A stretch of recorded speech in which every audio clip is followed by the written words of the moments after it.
একটা জিনিস খেয়াল করবা যে মুসলিম দেশগুলোর ভিতরে আমাদের ইন্টেলেকচুয়ালরা ইউরোপীয় ইউনিয়নকে অনেক বেশি মানে অনেক বড় একটা অর্জন হিসেবে দেখায় মানুষ। মানে হিউম্যান প্রোগ্রেসের ইউরোপীয় ইউনিয়ন হওয়াটা অনেক বড় কিছু, অ্যাজ ইফ ওটা কোনো রেভেলেশন তাদের জন্য। সো তুমি যদি তাদের অ্যাঙ্গেলটা দেখো, ওইখানে তুমি বেশ কিছু বিষয় ভালো মন্দের ঊর্ধ্বে গিয়ে দেখতে পারবা যে তারা কি বোঝানোর চেষ্টা করতেছে, যে বিভিন্ন পরিচয় সব কিছু বিলীন করে একটা আইডেন্টিটি নিছে। সো রিসেন্টলি একটা পডকাস্টে আমি শুনতেছিলাম, যেটা আমার কাছে খুবই ভালো লাগছে। পাকিস্তানের একজন লয়ার ওরিয়া মাকবুল জান, সে বলতেছিল যে যখন 1945-এর পরে 1920-এই পাসপোর্ট ডিজাইন যখন সর্বপ্রথম আসে, ব্রিটিশরা যখন এটাকে আসলে সাবমিট করে, ইউরোপের যারা ওই সময় একত্র হয়েছিল তারা লিটারালি ওই আইডিয়াকে নিয়ে, মানে পেপারগুলো আইডিয়াকে নিয়ে ছিঁড়া সাগরে বলছে যে না, এরকম কোনো কিছু আমরা নিব না। সো তারা ক্রিয়েট করছে কি ইউরোপিয়ন, তখন তো লিগ অফ নেশন ছিল। সো দেন ইউরোপীয় ইউনিয়ন, ন্যাটো, এইসব অর্গানাইজেশন ক্রিয়েট করছে যে আমাদের গ্রেটার কজের জন্য আমরা একত্র হব। সো ওই আইডিয়াটা এত বেশি সেলিব্রেশন করা হয়েছে আজকের দিন পর্যন্ত। তুমি সকল দিকে ইন্টেলেকচুয়ালরা ওই সেম ইন্টেলেকচুয়ালদেরকে যখন বলবা যে চলো মুসলিমদেরকে নিয়ে আশেপাশের কোনো একটা দেশদেরকে নিয়ে, ধরো বাংলাদেশের আশেপাশে মুসলিম দেশ কে আছে? Indonesia, Malaysia. সো এবং আমার যদি প্রতিবেশী হিসেবে আমরা ইউরোপীয় ইউনিয়নের মতন বানানোর চেষ্টা করি, যেটা আমরা একটা বানাইছি সাফ, বাট ওইখানে আমাদের বেশ কিছু ইস্যু আছে। চলো ওটা ছাড়ো। বাট যদি তুমি ন্যাটো এবং ইউরোপীয় ইউনিয়নের একটা জিনিস, কমন জিনিস দেখো, ওইখানে কমন জিনিসটা তুমি কি বের করতে পারবা?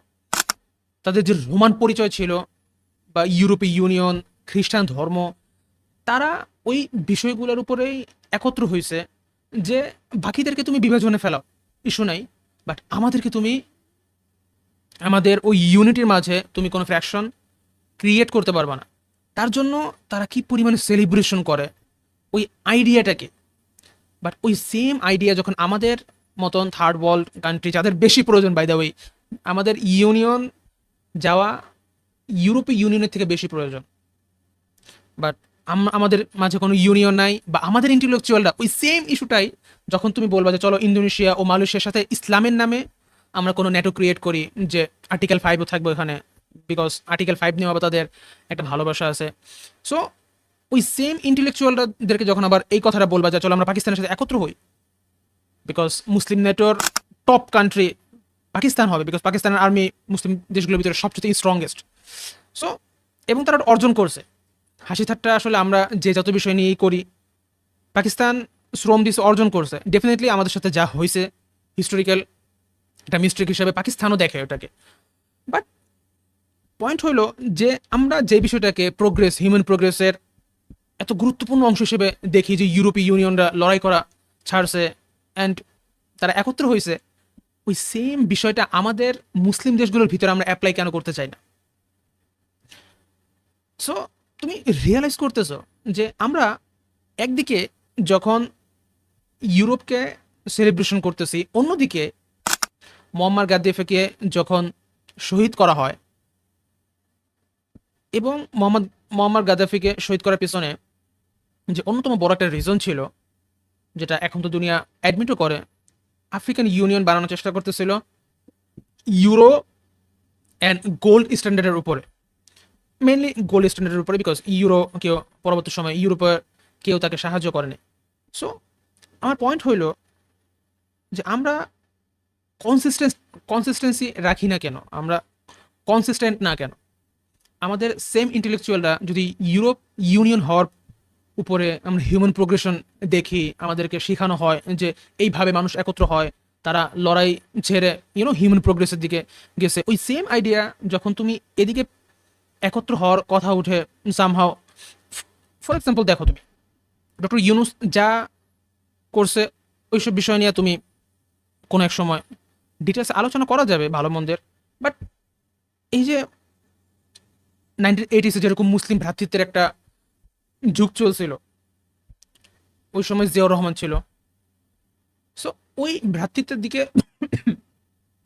আমাদের অনেক দিন পরে তুমি দেখবা ইউনুস সরকার তার আবারও মুসলিম দেশগুলো তার মিশরের আল আজহার ইউনিভার্সিটিতে যাওয়া লেকচার, তো তুমি রিয়েলাইজ করতেছো ওই জিনিসগুলো তোমাকে কি ট্রিগার করতেছে, ইসলামিক আইডেন্টিটি ট্রিগার করতেছে।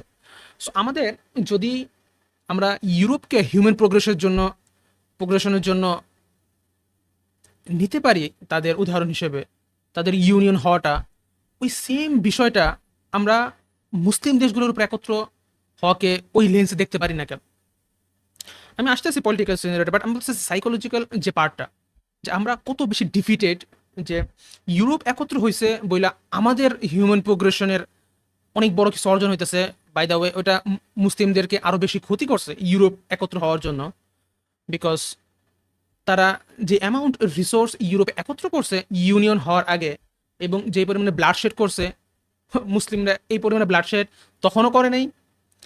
অ্যান্ড ইউনিয়ন হওয়ার পরে মুসলিম দেশগুলোর উপরে তারা আমেরিকার সাথে যে ব্লাডশেড চালাইছে এবং এখনো চলতেছে, বহু জায়গায় ইউরোপিয়ানরা এখনো পর্যন্ত অ্যাক্টিভলি পার্টিসিপেট করছে। এখন তো আনটিল ভেরি রিসেন্টলি 2-3 বছর হবে যে ইউনিয়ন ইউরোপীয়দের সাডেনলি রিয়েলাইজ হয়েছে। আমি দেখলাম যে ওয়াও, তারা সাডেনলি রিয়েলাইজ করছে যে আমরা তো কোনো ভুল করছি, আমাদের এখন মুসলিমদের সাথে থাকা উচিত, ফিলিস্তিনের সাথে থাকা উচিত, অ্যাজ ইফ লিবিয়ার তাদের কোনো সম্পৃক্ততা ছিল না, ইরাকে ছিল না, সিরিয়াতে ছিল না, ইয়েমেনে ছিল না, ইট লিস্ট গোজ অন। আফগানিস্তানে তুমি এত ভয়াবহ ক্রাইম করছে ইউনিয়ন হওয়ার পরেও, যেটা আমরা আসলে হিউম্যান প্রোগ্রেশনের অন্যতম বিকেন অফ লাইট হিসেবে দেখার চেষ্টা করি বা দেখাই। সো উইয়ার্ড, আমাদের ইন্টেলেকচুয়ালরা উইয়ার্ড, কনসিস্টেন্ট না, অ্যান্ড মোস্ট ইম্পর্টেন্টলি আমরা ওই সেম জিনিস রেপ্লিকেটও করতে চাই না। I don't know Y.